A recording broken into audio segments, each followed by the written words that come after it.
यहीं पे गाड़ी अटक गया था, अपन छोड़ दिए थे यहाँ पे, है ना। हाँ सर, एपरेंट डेप्थ। ये एक प्लेन सरफेस है, पढ़ाना शुरू कर दें, किसी को पूछना है शुरू कर दें। हाँ सर। हाँ सर। देखो ये प्लेन सरफेस है, इधर का मीडियम का रिफ्रैक्टिव इंडेक्स μ1 है, ऊपर वाले का μ2 है। ऑब्जेक्ट जो है यहाँ पे रखा हुआ है, ये डिस्टेंस को हम लोग एक एक्चुअल बोलते हैं, this is the actual depth, ठीक है। अब यहाँ से जब रे ऐसे आएगा तो यहाँ पे रिफ्रैक्ट होके मान लेते कहीं यहाँ चला जाता, तो हमें लगेगा कि ये इमेज यहाँ पे है, ये ऑब्जेक्ट यहाँ पे है, this is the image, this is virtual image, क्योंकि यहाँ से कोई एक्चुअल में रे नहीं जा रहा है ना, ठीक है। और क्योंकि ये रे हमारा सेकंड मीडियम में है, इसलिए हम बोलेंगे कि ये जो इमेज है ये किस मीडियम में है, सेकंड मीडियम। भले ये बन रहा हो फर्स्ट मीडियम में, क्योंकि वर्चुअल चीज है, ठीक है। अब यहाँ पर क्योंकि रे रिफ्रैक्ट हुआ है तो यहाँ पर हम एक नॉर्मल ड्रॉप कर देते हैं, ठीक है। ये एंगल हमारा एंगल ऑफ इंसिडेंस कहलाएगा, और ये एंगल ऑफ रिफ्रैक्शन, देखो ये वाला आई और ये वाला आई क्या होगा, बराबर। ये अगर आर है तो ये भी आर बराबर, सही। ये मान लो कि ए है। अब क्योंकि यहाँ पे रिफ्रैक्शन हुआ है तो हम ये लिख सकते हैं μ1 into sine i is equal to μ2 into sine r. अब यहाँ पे तकलीफ देखना है कि यहाँ से दो चीज निकलता है, पहले हम लोग क्या पढ़ेंगे और बाद में क्या पढ़ेंगे, ठीक है।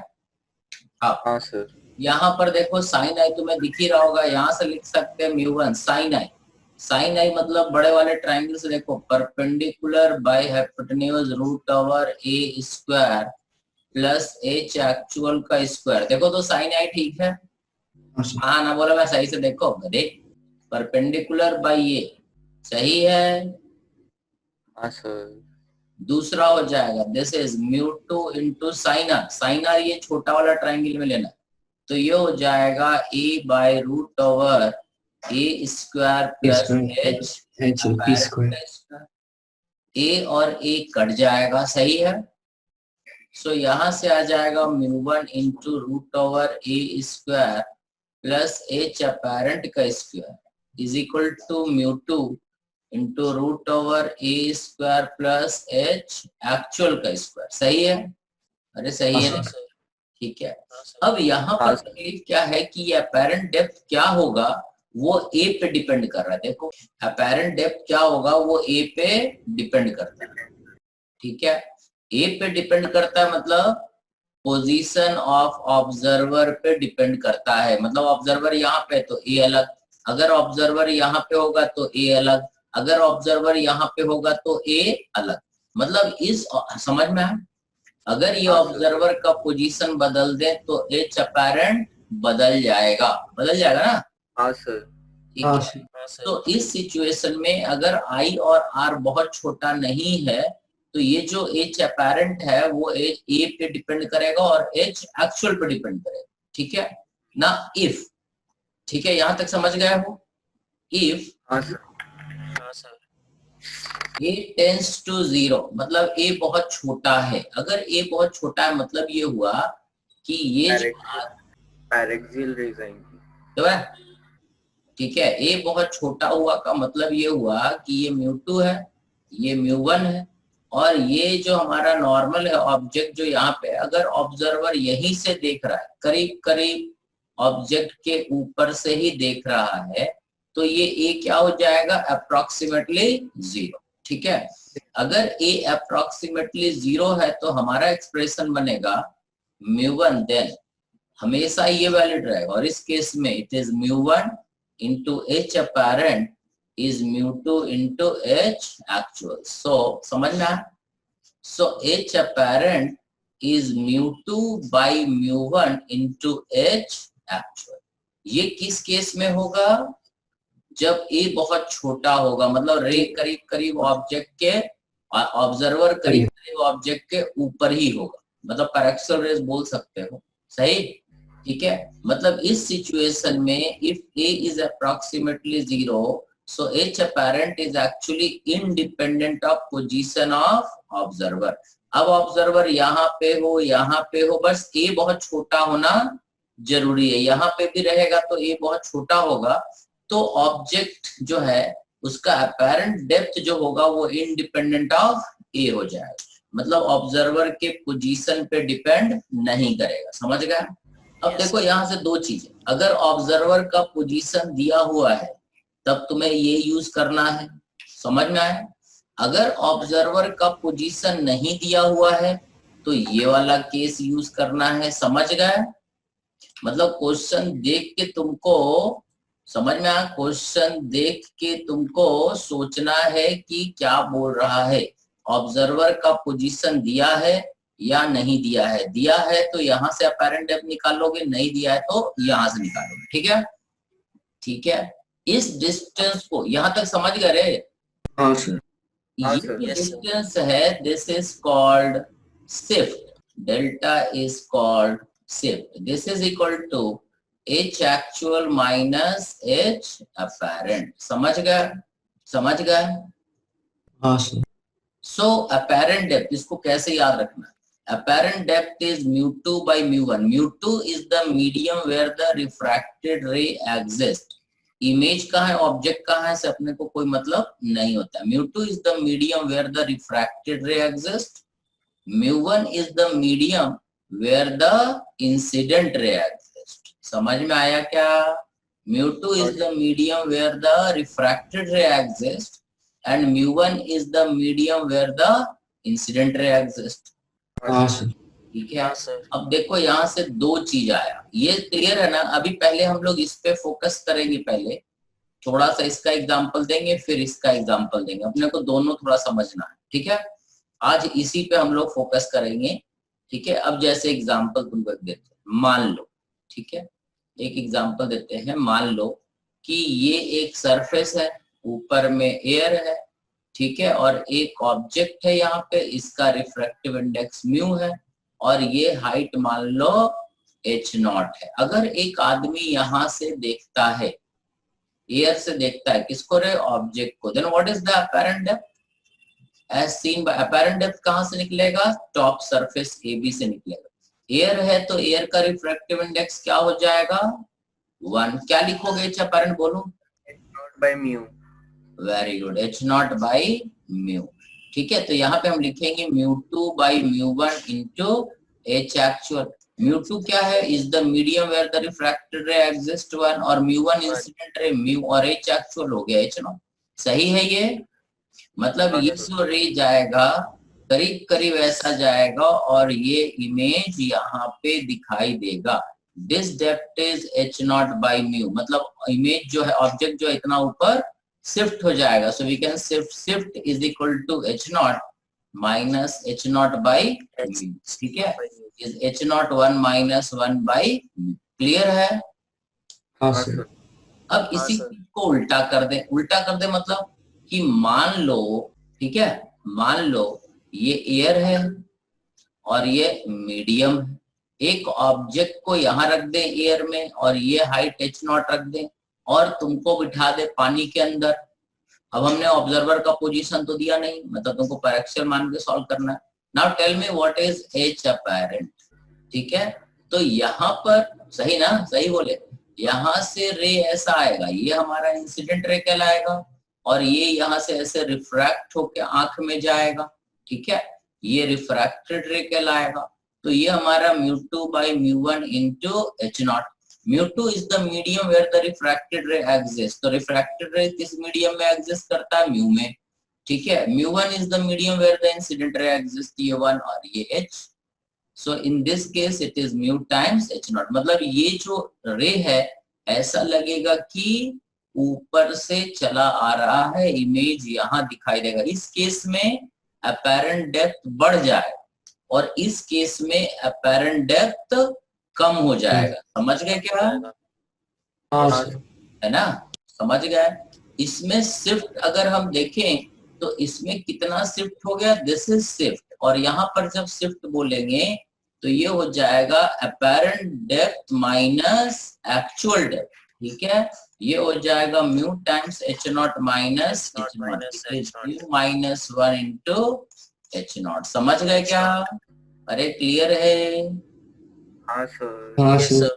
वेरी गुड, ये समझ गए तुम लोग। अभी पहले पैरेलल वाला ही बताएंगे। अब देखो यही चीज, अब हम तुम्हें एक और क्वेश्चन देते हैं इसी से बेस्ड। अभी पैरेक्सियल रेज ही फिलहाल लेंगे, धीरे धीरे करके आगे बढ़ो। ये हमारे पास एक स्लैब है, ये दूसरा स्लैब है, थोड़ा बड़ा फिगर बना लेते। ये दो स्लैब है, इसका रिफ्रैक्टिव इंडेक्स μ1 है और इसका थिकनेस t1 है, ये वाला थिकनेस। इसका रिफ्रैक्टिव इंडेक्स μ2 है और इसका थिकनेस t2 है। एक ऑब्जेक्ट यहाँ पे रख दिया और ऊपर में क्या है, एयर, और तुम्हें बोले ऊपर से देखो। Now you have to locate the position of the object from the surface AB। ठीक है, कितना नीचे AB सरफेस से कितना नीचे ये ऑब्जेक्ट दिखाई देगा। Calculate height. समझ गए क्या? हाँ सर। बताओ सभी लोग को समझ में आ रहा है क्या? वैभव, हाँ वैभव है, हाँ। एप्रेंट डेप्थ आ रही है T1 T2 अपॉन μ1। गलत है बे निठल्ले, धरती के बोझ। सर ये कुछ सर 1 अपॉन μ1 और फिर ब्रैकेट में T1 प्लस T2 अपॉन μ2। क्या बोले बे? थोड़ा वॉल्यूम बढ़ा के बोलो निठल्ले। सर 1 बाय μ1, सर 1 बाय μ1 फिर ब्रैकेट में T1 प्लस T2 अपॉन μ2। चलो देखो हम बताएं, देखो यस सर। पहले सबसे पहले कैसे शुरू करना है। यहाँ से रे चला, यहाँ से है ना, यहाँ से रे चला, पहली बार रिफ्रैक्ट हुआ, ये इंसिडेंट है, ये रिफ्रैक्टेड रे है, सही। ये पहली बार रिफ्रैक्शन, तो पहली बार हम लिखते हैं, पहली बार एच अपैरेंट, पहली बार एच अपैरेंट यहाँ से निकलेगा। एच अपैरेंट क्या होगा, इज μ2। What is μ2? μ2 मतलब μ2 रहेगा और μ1 बाय एच एक्चुअल T1, सही है। T1 हाँ यस सर। को हम H1 मान लेते हैं, मतलब यहाँ से ये रे लगेगा कि ये H1 हाइट से नीचे आ रहा है, ये ऐसे जा रहा है, यहाँ से रे अब यहाँ पहुंचेगा, ये सेकेंड बार रिफ्रैक्ट होगा। रफली हम एक रफ डायग्राम बना रहे हैं। जब सेकेंड बार रिफ्रैक्ट होगा तो ये इंसिडेंट बन जाएगा, ये रिफ्रैक्टेड रे बन जाएगा, और ये Yes, sir. यहाँ से आ रहा है, यहाँ मतलब कहीं भी यहाँ हो सकता है। तो सेकेंड टाइम जब हम लिखेंगे तो एच अपैरेंट जो होगा ये होगा μ2। What is μ2? 1। What is One. Upon μ2। μ2। तो what is h actual? Sir जो इस वाले में plus H1 T2 T2 plus plus H1। H1। ये जो इंसिडेंट रे है ये वाला, ये लगेगा कहीं यहाँ यस सर। से चला आ रहा है। T2 plus H1। फर्स्ट का ऑब्जेक्ट सेकंड सरफेस, फर्स्ट का इमेज सेकंड के लिए ऑब्जेक्ट बन जाएगा। Object। ये हाँ सर। हो जाएगा T2 प्लस दिस, सही है। सो हाँ, एच सर। अपैरेंट बन जाएगा T1 by μ1 plus T2 by μ2। This is the answer. ये जो डेप्थ होगा ये एच अपैरेंट होगा, और ये होगा, ये तो हम लोग अप्रोक्सीमेटली पैरेक्सियल मान के चले हैं कि ऑब्जर्वर बिल्कुल इसके ऊपर है। समझ गए सर T2 अपॉन μ1 μ2 होगा ना। हट पागल। अब ठीक है, ये शाश्वत तो हो रहे कि भगरे सर हूँ। का बैठे रहो मूर्ति की तरह, कुछ करो धरो धरती पे। अरे यही आ रहा है, क्या आ रहा है, यहाँ H1 का वैल्यू पुट करो ना और ब्रैकेट ओपन करो, μ2 कट जाएगा। हाँ सर। ठीक है, ये तो पैरेक्सियल अप्रोक्सीमेशन, मतलब हम ये मान के चले कि ऑब्जर्वर बिल्कुल ऑब्जेक्ट के ऊपर था, है ना। इसको हमने कंसिडर किया ही नहीं, इसको हमने अप्रोक्सीमेटली 0 0 ही माना, यही माना ना। ठीक है, तो ये तो हुआ फ्लैट सरफेस। अगर तो और शिफ्ट अगर निकालना है तो हम शिफ्ट क्या बोलेंगे, शिफ्ट हो जाएगा total depth T1 plus T2 minus H apparent. Total actual, यहाँ देखो ऑब्जेक्ट तो यहाँ पे है और दिख यहाँ पे रहा है, तो टोटल एक्चुअल इसका डेप्थ कितना है, T1 प्लस T2, और एच अपैरेंट ये हो गया। तो शिफ्ट जो टोटल शिफ्ट ये वाला यहाँ से यहाँ तक का डिस्टेंस, ठीक है, इसको हम शिफ्ट बोलेंगे। This is the total shift, ठीक है। और ये टोटल शिफ्ट हो जाएगा this, it is T1 1 minus 1 by μ1 plus T2 1 minus 1 by μ2. This is equal to shift by first plus shift by second. पहला ने शिफ्ट किया T1 1 minus μ1, यहाँ पे भी हम थोड़ी देर पहले बताए थे कि शिफ्ट जो होता है, ठीक है, कहाँ गए ये वाला, एक ने कितना शिफ्ट किया, ये हमारा शिफ्ट बाय फर्स्ट हुआ, ये h नॉट के जगह पे t1 into 1 minus 1 by mu 1, और दूसरा ने शिफ्ट फिर किया, सही। तो टोटल शिफ्ट यहाँ पे हो जाएगा shift by first plus shift by second. समझ गए? क्लियर है? Yes sir. ठीक है, ये सब तो बहुत आसान क्वेश्चन, ये सब तुमको करा दिया, सही है। ये भी तुमको करा दिए, 2 स्लैब वाला बता दिए, यही चीज 3 स्लैब वाला भी होता है। अब थोड़ा सा पहले हम ये वाला बता दें, एक दूसरा क्वेश्चन तुम्हें करा दें, ठीक है। देखो, ठीक है, अब अगर रे पैरेक्सियल नहीं हुआ तब क्या होगा, जैसे एग्जांपल लेते हैं। मान लो ये तुम्हारे पास एक ऐसा कंटेनर है, ठीक है, कंटेनर का सारा चीज दिया हुआ, मान लो ये 40 सेंटीमीटर है ये डेप्थ, और ये इसका 30 सेंटीमीटर इसका डाया। हाँ सर। एक इंसान है, ये इसका सेंटर है, कंटेनर का सेंटर है, समझ गए क्या? अब होता क्या है, एक आदमी का आंख निकाल के यहाँ पे बांध दिए, आंख बांध दिए मतलब ऑब्जर्वर का पोजीशन फिक्स है। अब इस ऑब्जर्वर को देखो क्या दिखता है, इस खाली कंटेनर में इस ऑब्जर्वर को जो दिखता है वो तुम्हें बता दे। ये ऑब्जर्वर इस कंटेनर का ये वाला कॉर्नर देख पाता है और कुछ भी इसको दिख नहीं रहा है, समझ में? बेस नहीं दिख रहा, खाली कंटेनर में ये वाला कॉर्नर दिख रहा है और बेस कुछ भी दिख नहीं रहा है, समझ गए? हमारे पास पानी है जिसका रिफ्रैक्टिव इंडेक्स है 4/3। अब ऑब्जर्वर का पोजीशन हमने दे रखा है, अभी तक पिछले कहानी में हमने ऑब्जर्वर का पोजीशन नहीं दिया था। एक आदमी अब इसमें क्या करता है, पानी भरता है, सही रहे, इसमें पानी भरना शुरू कर दिया, पानी भरता गया भरता गया भरता गया, कंटेनर में पानी भरता गया।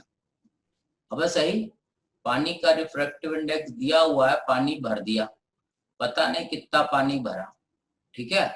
तुम्हें निकालना है कि ये इंसान पानी कितना भरा, ठीक है, कि इसको वही पोजीशन से सेंटर दिखने लग गया, कंटेनर का सेंटर दिखने लग गया। किसको रे? ऑब्जर्वर को। बिना पोजीशन चेंज करे इस ऑब्जर्वर को कंटेनर का सेंटर दिख गया, तो तुम्हें बताना है what is the height of the liquid. समझ में आया क्या? पानी का रिफ्रैक्टिव इंडेक्स 4/3 है। क्वेश्चन समझ गया? हाँ सर। हम करेगा, हम सर पहले एक मिनट ट्राई करते हैं। ट्राई करते सुनो दूसरा क्वेश्चन ट्राई करियो बे, ठीक है। हम एक तुम्हें करके यस सर। हम लोग इसको छोड़ो, दूसरा क्वेश्चन करना, हम पहले इसको समझा दे ताकि लॉजिक तो समझ में आए पहले करना क्या। यहाँ से रे इसके आंख में जा रहा है, ये एंगल कितना होगा रे? परपेंडिकुलर बाई 40, ये 37 डिग्री हो गया ना? हाँ सर, 4/3 है ना, ये 37 डिग्री दिया हुआ है। अब मान लो इसने पानी कितने हाइट तक भरा, h हाइट तक, और इसको सेंटर दिखने लग गया। इसका मतलब ये हुआ कि जो रे यहाँ से चला रहा था पानी इतना भरने के बाद, ये रे यहाँ से ऐसे जा रहा है और ये इसको यहाँ से रिफ्रैक्ट होकर के इसके आंख में ऐसे चला जा रहा है। तो अगर ये रे सेंटर से आने लग गया तो सेंटर दिखने लग जाए, बट सेंटर दिखेगा कहाँ? पी पोजीशन, है ना। अरे जहां से रे आएगा वही दिखेगा। पहले जब पानी नहीं था तो पी पॉइंट दिख रहा था, मतलब पी से रे इसके तक पहुंच पा रहा था। अब जब पानी भर दिया तो सेंटर दिखने लगा, मतलब सेंटर वाला रे यहाँ से यहाँ पहुंचने लग गया। समझ गए? यहाँ पे नॉर्मल ड्रॉप कर देते हैं, ठीक है, ये नॉर्मल हम ड्रॉप कर देते हैं और ये हमारा सेंटर है। ये डिस्टेंस तो यहाँ से यहाँ तक 15 है, 50 है ना। ये डिस्टेंस को x मान लेते हैं, सही। तो ये हमारा y हो जाएगा और ये हमारा 37 डिग्री हो जाएगा। 37। तो हम लिखेंगे, ठीक है, समझ गए, mu into sine i must be equal to 1 into sine 37 degree. 37 degree यहाँ पर रिफ्रैक्शन हुआ। म्यू तो हमें पता है 4/3। साइन आई का वैल्यू, व्हाट इज साइन आई? इस ट्रायंगल को देखना है, ये वाला ट्रायंगल, इसमें साइन आई का वैल्यू चाहिए। तो साइन आई क्या हो जाएगा? x x/√x² plus h²। √x² plus h², है ना। हाँ सर। ठीक है, ये साइन आई हो गया, ये साइन आई हो गया। Is equal to sine 37 3/5। अब देखो इस इक्वेशन में दो अननोन है, एक्स एंड एच, ठीक है। अब ये दूरी देखो, ये तो एक्स हमने माना, तो ये दूरी कितना हो जाएगा 15 माइनस एक्स, 15 माइनस एक्स, ठीक है। ये दूरी हमारा कितना हो जाएगा 40 माइनस एच। 40 minus H. तो यहां से ये छोटे वाले ट्रायंगल को देखो, इसमें ये हम बोलेंगे 15 minus x by 40 minus H is also 10 37 3/4, सही है। हाँ सर। Yes sir. एक्स है तो ये दूरी 15 माइनस एक्स होगा ना, ये दूरी, ये वाला डिस्टेंस 15 माइनस एक्स होगा ना, ठीक है। हाँ सर। 10 37 is this. अब ये हमारा दूसरा इक्वेशन है, ये हमारा पहला इक्वेशन है, हमें h चाहिए था, तो यहाँ से x का वैल्यू उठाएंगे और यहाँ रख देंगे और सॉल्व करेंगे तो h निकल आएगा, निकल जाएगा क्या। यहाँ पर तुम साइन आई को बहुत छोटा नहीं मान सकते, क्योंकि ये 37 डिग्री है, ये सीधा सीधा वर्टिकली ऊपर नहीं है। यहाँ पे तुम h अपेरेंट को समझ गए क्या, म्यू बाई एच एक्चुअल नहीं लिख सकते, एच एक्चुअल बाई म्यू नहीं लिख सकते, समझ में आया क्या। यहाँ पे तुमको ट्रायंगल से ज्योमेट्री से सॉल्व करना पड़ेगा। देखो रे, समझ में आया, हाँ अरे सर। समझ में आया क्या, कर पाओगे। हाँ सर। यहाँ से x का वैल्यू h के टर्म्स में उठाना है और यहाँ रख के सॉल्व करना है, तो h का वैल्यू आ जाएगा, वो कितना आएगा पता नहीं। Yes sir. हाँ सर। कर लोगे, हाँ सर। लॉजिक समझ गए। अब देखो, अब इसी तरह का क्वेश्चन तुम्हारे लिए हम देते हैं, तुमको करना है। हमारे पास वही कंटेनर, अब ये तुमको करना है। देखो ये इसका सेंटर, ये टोटल डिस्टेंस मान लो, या मान लो ये 40, थोड़ा चेंज कर देते हैं, 40 सेंटीमीटर और ये 30 सेंटीमीटर, ठीक है।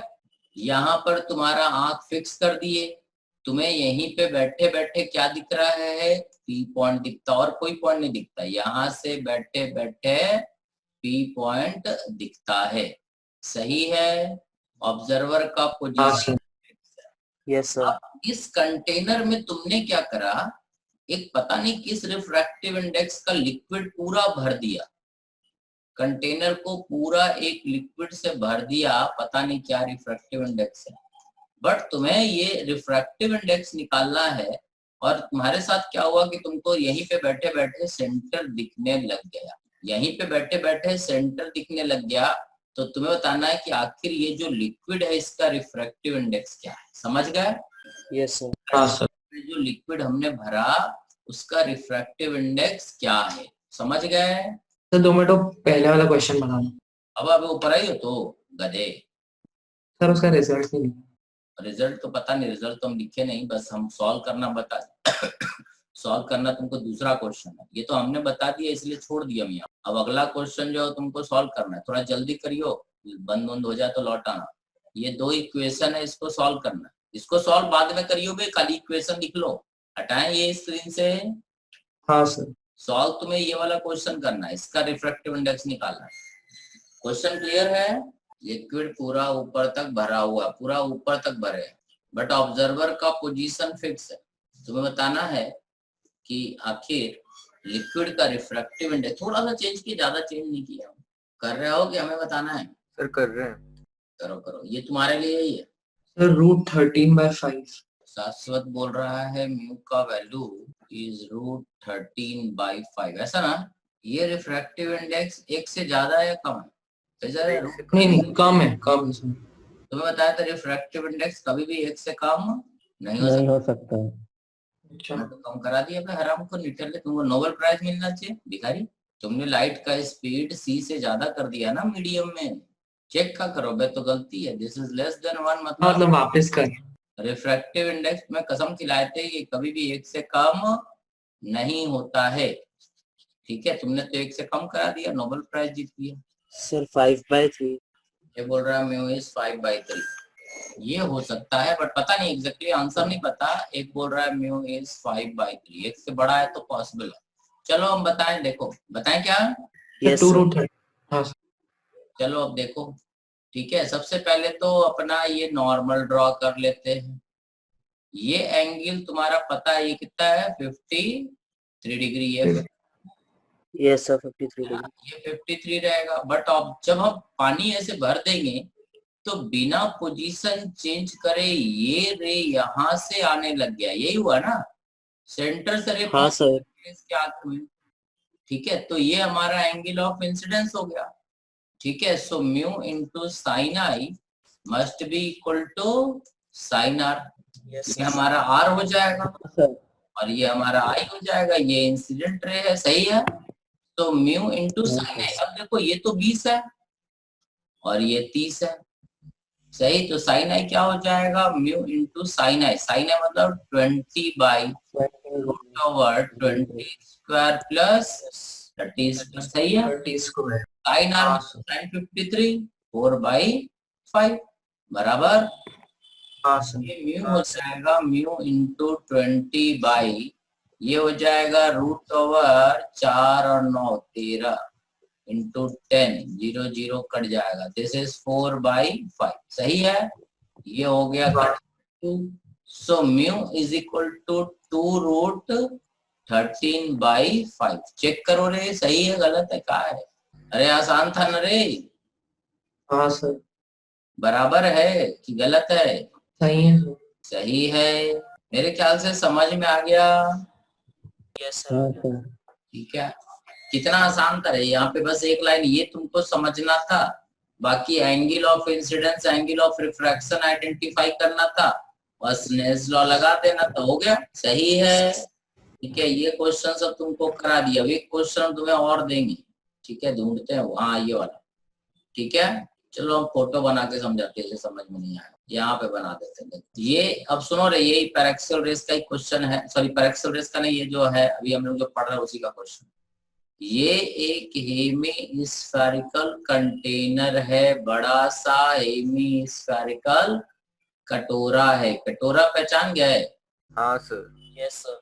अरे वाह, लेके घूमते हो, यही वाला का। इसका रेडियस आर है, समझ गए।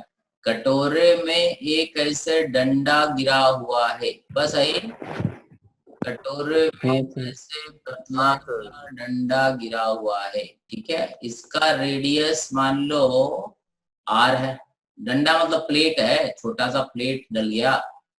अब कटोरे में ऐसे छोटा प्लेट डालते तो जाके नीचे सेट हो जाता है ना। हाँ सर। तो ऐसा ही कुछ हुआ, यहाँ पर इसका सेंटर ओडेस है और ये छोटा सा प्लेट था, कटोरे से इसका साइज छोटा था तो अंदर घुस गया। इस प्लेट का रेडियस क्या है, स्मॉल आर, समझ गए। एक कटोरे का ये प्लेट का एंड पी है, ये एंड क्यू है, समझ गए। तुम इस प्लेट को निकालने का कोशिश कर रहे हो और तुम्हारा आंख यहाँ पे बांध दिए, तो तुम्हें इस प्लेट का पी पॉइंट दिख रहा है, नहीं भी दिख रहा होगा तो हम दिखा देंगे, यहाँ से नीचे करना पड़ेगा, तुम्हारा आंख नीचे निकाल के बांधे, यहाँ पे किसका है, अबे सही। तुम्हें कटोरे का प्लेट का पी पॉइंट अभी दिख रहा है, समझ गए। इस पोजीशन पे पी पॉइंट दिखता है, तुम्हारा आंख को यहाँ दीवार से बांध दिए, सही है। कटोरे का रेडियस कैपिटल आर है, हेमीस्फेरिकल बाउल है, समझ गए। इस कंटेनर में पूरा लिक्विड, एक लिक्विड जब भर देते हैं तो लिक्विड भरने के बाद अपने को वहीं पे बैठे बैठे, ठीक है, पूरा लिक्विड भर दिए नीचे तक, ठीक है, ये प्लेट भी डूब गया, समझ गए क्या।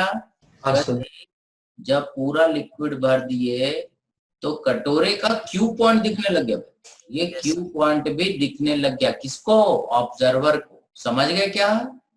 ये इस से प्लेट का क्यूब एंड भी दिख रहा, पी तो पहले दिख रहा था, क्यू भी दिखने लग गया। तो तुम्हें बताना है कि इस लिक्विड का रिफ्रैक्टिव इंडेक्स क्या है। तुम्हारा आंसर सिर्फ आर एंड स्मॉल आर के टर्म्स में होना चाहिए, समझ गए क्या। आर और स्मॉल आर के टर्म्स में ही होना चाहिए। क्वेश्चन क्लियर है या तक। ये प्लेट सरफेस के पैरेलल है, खाली था तो प्लेट का एक एंड दिखता था, पी दिखता था, भर गया तो क्यू भी दिखने लग गया। समझ गए क्या? हाँ सर। सर ये वो डैश सेंटर है ना? हाँ, वो डैश इस प्लेट का सेंटर है और वो जो है ये बाउल का सेंटर। प्लेट का रेडियस स्मॉल आर है और बाउल का रेडियस कैपिटल आर है। क्लियर है? सिर्फ आर एंड कैपिटल आर के टर्म्स में आना चाहिए। ठीक है रे, बोलो। थोड़ा सा कैलकुलेशन है, बहुत ज्यादा कैलकुलेशन नहीं है। जो लॉजिक तुम्हें बताया वही है, बाकी सब कहानी तो ऐसे ही चलेगा। आंसर बता।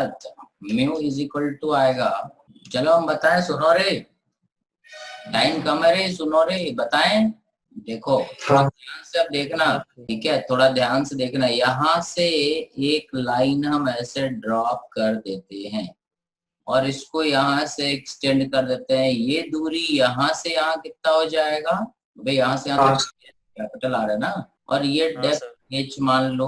हाँ सर। ठीक है, तो ये जो यहाँ पे नॉर्मल जब हम ड्रॉप करेंगे तो ये हमारा r होगा और ये एंगल हमारा I होगा। सही है? I तो ये रहेगा ना, यहाँ से रे जा रहा है।